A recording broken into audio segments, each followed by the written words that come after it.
जय श्री हरि, जय लक्ष्मी माता। आइए दोस्तों, शुरू करते हैं श्री हरि भगवान विष्णु और माता लक्ष्मी की कथा। भगवान विष्णु जी और सौभाग्यमय और धन की देने वाली लक्ष्मी जी के साथ मृत्युलोक भ्रमण की कथा का अमृतपान करेंगे। परमेश्वरी के 3 मुख स्वरूपों में से एक भगवान विष्णु जी का नाम स्वयं ही धन की देवी माँ लक्ष्मी जी के साथ लिया जाता है। शास्त्रों में कथाओं के अनुसार माता लक्ष्मी जी हिंदू धर्म में धन, संपदा, शांति, सौभाग्य और समृद्धि की देवी मानी जाती है। माता लक्ष्मी जी भगवान श्री हरि विष्णु की अर्धांगिनी है, सुख व समृद्धि की प्रतीक। माँ लक्ष्मी व भगवान श्री विष्णु जी को युगों युगों से एक साथ ही देखा गया है। यदि कोई व्यक्ति अपने जीवन में धन का वास चाहता है तो हमेशा ही मन लक्ष्मी जी के साथ भगवान विष्णु की आराधना अवश्य करे। इन दोनों का रिश्ता काफ़ी शुद्ध व सर्वश्रेष्ठ माना जाता है। परंतु ऐसा क्या हुआ था जो लक्ष्मी जी के कारण भगवान विष्णु जी की आंखें भर आई। एक कथा के अनुसार लक्ष्मी जी की किसी बात से विष्णु जी इतने निराश हो गए। एक बार भगवान विष्णु जी शेषनाग पर बैठे बैठे उदास हो गए और धरती पर जाने का विचार बनाया। धरती पर जाने का मन बनाते ही विष्णु जी जाने लगे कि तैयारियों में लग गए। अपने स्वामी को तैयारी होते देखकर लक्ष्मी जी ने उनसे पूछा कि हे स्वामी, आप कहाँ जाने की तैयारियां कर रहे हैं। उसके उत्तर में विष्णु जी ने कहा कि हे देवी, मैं धरतीलोक पर घूमने के लिए जा रहा हूँ। यह सुनकर माता लक्ष्मी जी का भी धरती पर जाने का मन हुआ और उन्होंने श्री हरि से इसकी आज्ञा मांगी। लक्ष्मी जी द्वारा प्रथम प्रार्थना करने पर भगवान विष्णु जी बोले कि आप मेरे साथ चल सकती हैं, लेकिन एक शर्त है, तुम धरती पर पहुंचकर उत्तर दिशा की ओर बिल्कुल मत देखना, तभी मैं तुम्हें अपने साथ लेकर जाऊंगा। यह सुनते ही माता लक्ष्मी जी ने तुरंत हाँ कह दिया और विष्णु जी के साथ धरती लोक को जाने के लिए तैयार हो गई। माता लक्ष्मी जी और विष्णु भगवान जी सुबह सुबह धरती पर पहुंच गए।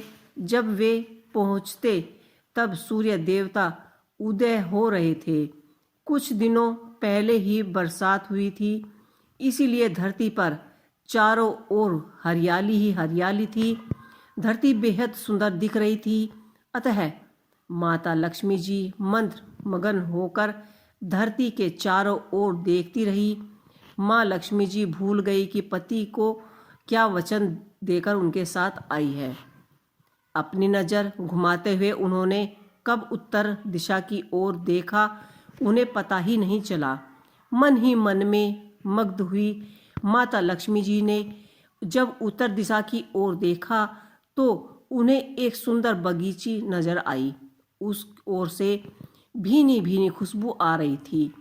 बगीची में बहुत ही सुंदर सुंदर फूल खिले थे। फूलों को देखते ही माँ लक्ष्मी जी बिन सोचे समझे उस खेत में चली गई और एक सुंदर सा फूल तोड़ लिया। फूल तोड़ने के तत्पश्चात जैसे ही माँ लक्ष्मी जी भगवान विष्णु के पास लौटकर आई तथा भगवान विष्णु जी की आंखों से आंसू आ गए। माँ लक्ष्मी जी के हाथ में फूल देख विष्णु भगवान जी बोले कि कभी भी किसी भी से बिना पूछे कुछ भी नहीं लेना चाहिए। और साथ ही माँ लक्ष्मी जी को विष्णु भगवान जी के दिए हुए वचन भी याद दिलाया और फिर भगवान विष्णु जी ने माता जी को लक्ष्मी माता जी को सजा दी। माँ लक्ष्मी जी को अपनी भूल का जब अभ्यास हुआ तो उन्होंने भगवान विष्णु जी से इस भूल की क्षमा मांगी। विष्णु जी ने कहा कि आपने जो भूल की है उसकी सजा तो आपको अवश्य मिलेगी। जिस माली के खेत में से आपने बिन पूछे फूल तोड़ा है, यह एक प्रकार की चोरी ही है, इसलिए अब आप 3 वर्ष तक माली के घर में नौकरानी बनकर रहेंगी। उसके बाद आपको वैकुंठ में वापस बुलवाऊंगा। भगवान विष्णु जी का आदेश माता लक्ष्मी जी ने चुपचाप सर झुकाकर मान लिया और स्वीकार किया। उसके बाद माँ लक्ष्मी जी ने एक गरीब औरत का रूप धारण किया और उसके माली के खेत में काम करने लगी और उसके घर चली गई। माधव नाम के उस माली का एक झोपड़ा था जहाँ माधव पत्नी के साथ 2 बेटे और 3 बेटियां के साथ रहती थी। माता लक्ष्मी जी जब एक साधारण औरत बनकर माधव के झोपड़े पर पधारी तो माधव ने पूछा, बहन आप कौन हो? तब माँ लक्ष्मी जी ने कहा कि मैं एक गरीब औरत हूँ, मेरी देखभाल करने वाला कोई नहीं है, मैंने कई दिनों से खाना भी नहीं खाया है, मुझे कोई भी काम नहीं देता, मैं तुम्हारे घर का काम कर लूँगी और इसके बदले में आप मुझे घर में रहने के लिए एक कोना और आसरा दे देना। माधव बहुत ही अच्छे दिल का इंसान था, उसे दया आ गई, लेकिन उसने कहा कि बहन मैं तो बहुत ही गरीब हूँ, मेरी कमाई में मेरा घर खर्च भी बड़ी कठिनाइयों से चलता है, लेकिन अगर आप मेरे 3 बेटियां हैं और जगह आकर चारों ओर 4 बच्चे हैं तो भी मुझे गुजारा करना पड़ता है। अगर तुम मेरे बेटे बनकर और जैसे रूखे सूखे जैसा भी भोजन मिले उसमें खुश रह सकती हो तो अंदर आ जाओ। माधव ने माँ लक्ष्मी जी को अपने झोपड़े में शरण दी और माँ लक्ष्मी जी 3 साल तक उस माधव के घर में नौकरी करती रही।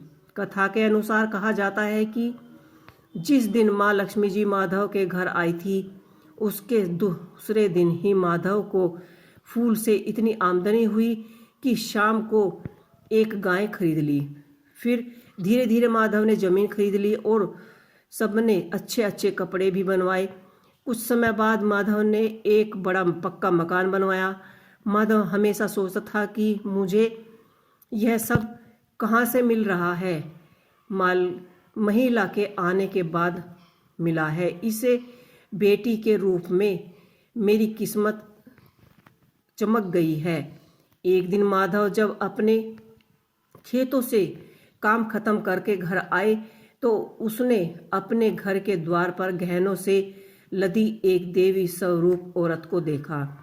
जब निकट गए तो उसने आभास हुआ कि यह तो मेरी मुँह बोली चौथी बेटी यानी वही औरत है। कुछ समय के बाद वह समझ गया कि यह देवी कोई और नहीं बल्कि स्वयं ही माता लक्ष्मी जी है। यह जानकर माधव बोला कि हे माँ, हे मुझे माफ़ कर दीजिए, मुझे क्षमा कीजिए, हमें आपसे अनजाने में ही घर में खेत में काम करवाया। हे माँ, यह हमसे कैसा अपराध हो गया, हे माँ हम सबको माफ़ कर दो। और यह सुनकर माता लक्ष्मी जी मुस्कुराई और बोले कि हे माधव, तुम बहुत ही अच्छे इंसान हो और दयालु हो, तुमने मुझे अपनी बेटी की तरह ही रखा, अपने परिवार का सदस्य बनाया। उसके बाद ही मैं तुम्हें वरदान देती हूँ कि तुम्हारे पास कभी भी खुशियों की और धन की कमी ना हो, तुम्हें सारी सुख मिले और जिसके तुम हकदार हो। इसके पश्चात माँ लक्ष्मी जी अपने स्वामी श्री हरि के दरबार भेज रथ में बैठकर वैकुंठ चली गई। माँ, मेरे नम्र विनती है कि जैसे माधव पर कृपा दृष्टि रखी वैसे ही कृपा दृष्टि हमारे समाज में देश भर में रखना। जो माँ की सच्चे दिल से पूजा और उनकी प्रार्थना करता है, माँ हमेशा उन पर ही अपना आशीर्वाद बनाए रखती है। तो दोस्तों, आपको मेरी ये कहानी कैसी लगी मुझे कमेंट बॉक्स में अवश्य लिख के बताइएगा। अब मिलते हैं आपको दूसरी कहानी में। जय माँ लक्ष्मी।